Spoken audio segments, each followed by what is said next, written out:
Bonjour à tous et bienvenue dans Entre deux, votre émission quotidienne.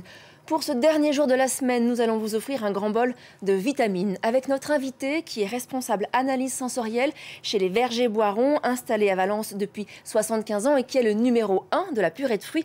Nous allons vous parler de la fruitologie. Laura Nicolas, bonjour. Bonjour. Alors qu'est-ce que la fruitologie ?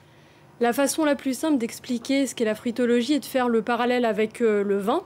Je pense que tout le monde connaît l'œnologie pour décrire les différences entre des vins. On peut aussi citer le chocolat, le thé, le whisky qui ont leur propre vocabulaire pour parler de ces univers, mais ça n'existait pas pour le fruit. Donc en tant qu'expert dans le domaine, on s'est donné pour mission de créer ce langage qu'est la fruitologie. Mais alors on parle bien du fruit transformé, comme vous venez de dire, l'œnologie parle du vin et non pas du raisin. Là, la fruitologie s'adresse à la purée de fruits. Tout à fait, puisque nous, ce qu'on fait, notre cœur de métier, c'est la purée de fruits surgelés. Alors évidemment, on commence par la caractérisation de nos matières premières, puisque la purée de fruits, c'est comme le champagne, c'est un assemblage. On va choisir différentes variétés, différents terroirs, pour ce qu'elles apportent dans le produit fini, qui est la purée de fruits.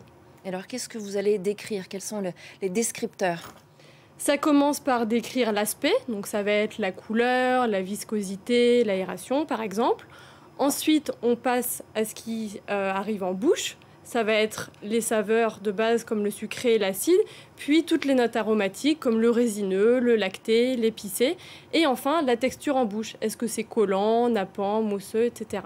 Alors, à part pour la texture, on a effectivement vraiment l'impression que vous parlez de vin.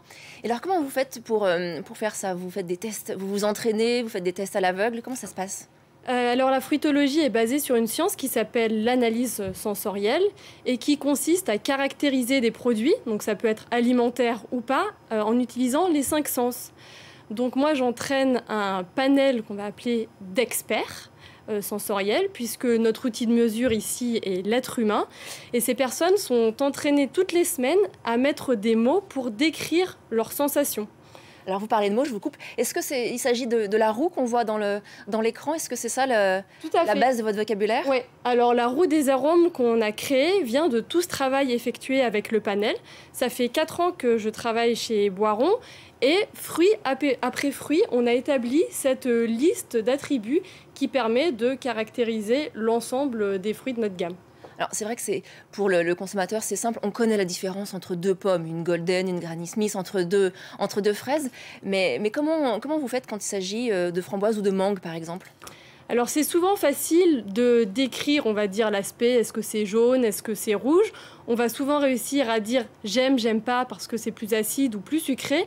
Mais quand il s'agit d'arriver un niveau en dessous, de décomposer toutes ces notes aromatiques, c'est là que ça devient plus compliqué. Et que donc nous, on va vraiment avoir besoin de cet outil dans notre métier. Par exemple, si on parle de la purée de mangue, qui va contenir les variétés Quesar et Alfonso, il va falloir qu'on soit en mesure d'expliquer ce qu'apporte chacune. Donc la note Quesar. Quesar, ça veut dire safran en hindi. Elle apporte vraiment la couleur jaune à la purée, mais aussi des notes épicées et un sucre naturellement présent dans le fruit. D'accord. Même entre 2 framboises, il faudrait vraiment se concentrer pour voir la différence entre deux fruits qui viennent d'un terroir différent. Exactement. Donc on peut prendre la même variété, mais une variété qui a poussé en Pologne ou dans le Limousin, ne va pas avoir les mêmes notes aromatiques. Et notamment en Pologne, la framboise a des notes de noix très prononcées. À quoi elle sert cette discipline? Pourquoi l'avoir inventée? C'est un outil de communication principalement, donc à la fois en interne, parce que je viens de vous expliquer sur comment échanger sur un fruit en particulier, mais principalement c'est un outil de communication externe qui va nous permettre de raconter l'histoire de chaque purée de fruits à nos clients, à nos utilisateurs. Utilisateurs, ce sont? Nos utilisateurs, ce sont les pâtissiers, les glaciers, les barman. Ça veut dire que le pâtissier, pour faire son gâteau, il va vous commander une purée de fruits qui est plus comme ci, plus comme ça, c'est ça? Ça va être à nous, vraiment, de lui expliquer ce que va apporter la purée de fruits dans sa recette.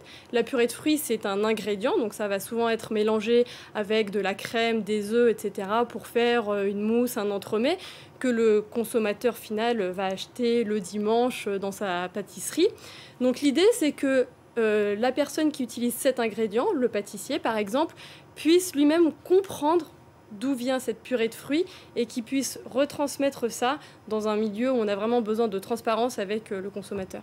Ça veut dire que ça s'adresse plutôt à un public de professionnels, plus qu'à un consommateur? La fruitologie, oui, tout à fait. C'est vraiment un outil qu'on a souhaité mettre à disposition, nous, en tant qu'experts, à tous les acteurs du milieu du fruit. Donc évidemment, nous, on travaille sur la purée de fruits surgelée, mais on peut s'en servir pour étudier toutes les notes aromatiques d'autres produits à base de fruits. Et alors ça paraît fou que ça n'existe pas, parce que c'est vrai qu'aujourd'hui, on ne peut pas parler, on peut pas dire que deux vins se ressemblent, et maintenant on découvre que deux purées de fruits ne se ressemblent pas non plus, et c'est fou, ça n'existait pas. Non, alors c'est vrai que moi, quand j'ai rejoint l'entreprise, donc pour faire de l'analyse sensorielle, je me suis dit, qu'est-ce qu'on va pouvoir dire sur une fraise, à part que ça a le goût de fraise? Et quand j'ai commencé un peu à chercher dans la littérature, je me suis rendu compte que c'était très pauvre pour décrire tout ce qui était fruits et produits dérivés. Et c'est là qu'on s'est dit qu'on pouvait avoir une valeur ajoutée sur tout le milieu du fruit pour réussir à décrire toutes les différences et les subtilités aromatiques. Alors, est-ce que ça veut dire que le consommateur, lui, peut essayer de faire des différences? Il peut essayer de... Alors, on parle de purée de fruits, mais est-ce que c'est la même chose sur une compote, par exemple? Alors tout à fait, ça pourrait être complètement applicable. C'est pour ça que je vous dis, ça va être tout ce qui concerne le fruit dans son entièreté ou transformé, mais ça peut être applicable à de la confiture, à de la compote, où on va pouvoir plus ou moins détecter les subtilités aromatiques en fonction aussi évidemment du process qui est appliqué quand on transforme ce fruit. Eh bien, Laura Nicolas, merci beaucoup d'être venue de Valence pour nous parler de la fruitologie. Donc, à vos dégustations, il est l'heure du journal régional.